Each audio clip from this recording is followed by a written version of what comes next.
पतीकडून पूर्ण शरीर सुख न मिळाल्यास स्त्री अतृप्त राहते. अशी स्त्री कशी ओळखावी? खालील 9 लक्षणे स्त्री अतृप्त असल्याचे दाखवतात. 1. अतृप्त स्त्री काहीही कारण नसताना पतीवर सतत चिडचिड करते. 2. अशी स्त्री नेहमीच स्वतःचे घर सोडून शेजारच्या बाईकडे बसलेली दिसून येते. 3. अशी स्त्री नवऱ्यासोबत कुठेच जायला तयार नसते. 4. ती नवऱ्याला नेहमी उलट बोलते. नवऱ्याशी लहान सहान कारणांवरून भांडते. 5. नवरा बायकोत सतत बेबनाव असतो. 6.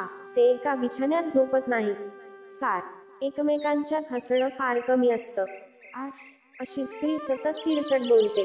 दिवसभरात नवरा बायकोत फारच कमी संभाषण होते. 9. संबंधानंतर किचनमध्ये भांड्यांचा आवाज विनाकारण येऊ लागतो. आदळापट सुरू होते. 10. इच्छा पूर्ण राहिल्यास दुसऱ्या दिवशी सकाळी स्त्रिया नाराज दिसतात. त्या पतीकडे लक्ष देत नाहीत. जाणून बुजून दुर्लक्ष करतात. 11. काही वर्षांनंतर अशी स्त्री नवऱ्याचा द्वेष देखील करू लागते. ती व्यभिचारी बनण्याची दाट शक्यता असते. तृप्त झालेली स्त्री कशी ओळखावी? 1. लैंगिक गरज पतीकडून पूर्ण झाली तर दुसऱ्या दिवशी सकाळी अशी स्त्री खूपच आनंदी दिसते. ती पतीकडे जाणीवपूर्वक लक्ष देते. पतीकडे बघताना तिच्या नजरेत एक विशिष्ट असा सूचक भाव असतो. 2. तृप्त झालेली स्त्री नवऱ्याची स्तुती करते. घरी आल्यानंतर नवऱ्याचे हसून गोड स्वागत करते. 3. नवऱ्यासोबत कुठेही जायला तिला लाज वाटत नाही. 4. संबंधांना ती शक्यतो नाही म्हणत नाही. 5. नवऱ्याला घरी येताना उशीर झाला तर तिला काळजी वाटू लागते. लक्षात ठेवा, काही स्त्रियांची शरीराची भूक निसर्गतःच कमी असते.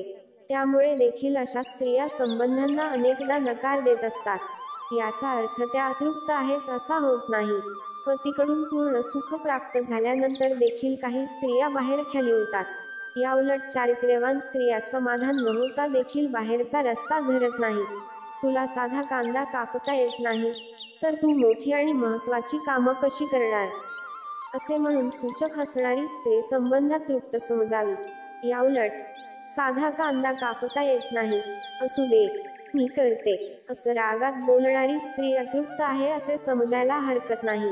आधुनिक विज्ञानानुसार शरीराची भूक वेगळी आहे. जरी पती पत्नीने एकमेकांची इच्छा पूर्ण केली तरी पुन्हा ठराविक कालावधीनंतर त्यांना दोघांनाही इच्छा निर्माण होईल असे कदापिही नाही. इच्छेचे प्रमाण व्यक्तिगणित कमी जास्त असते. आपण मनुष्य प्राणी आहोत, एखाद्या साच्यातून काढलेली मशीनच नव्हे. आपल्या भारतीय समाजात पतीची लैंगिक गरज पूर्ण होत नसेल तर तो अनेकदा दुसरे लग्न करतो. परंतु पत्नी मात्र जरी पती असमर्थ असेल तरी दुसरे लग्न करत नाही. पती पत्नीने मनमोकळेपणाने आपल्या इच्छांबद्दल आणि समाधानाबद्दल मैत्रीपूर्ण संवाद करावा. मनातलं सांगावं, मनातलं ऐकावं.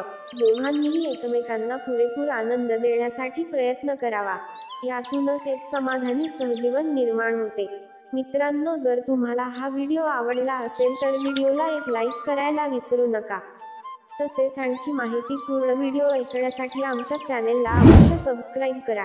तुमचा अमूल्य वेळ दिल्याबद्दल तुमचे खूप खूप आभार.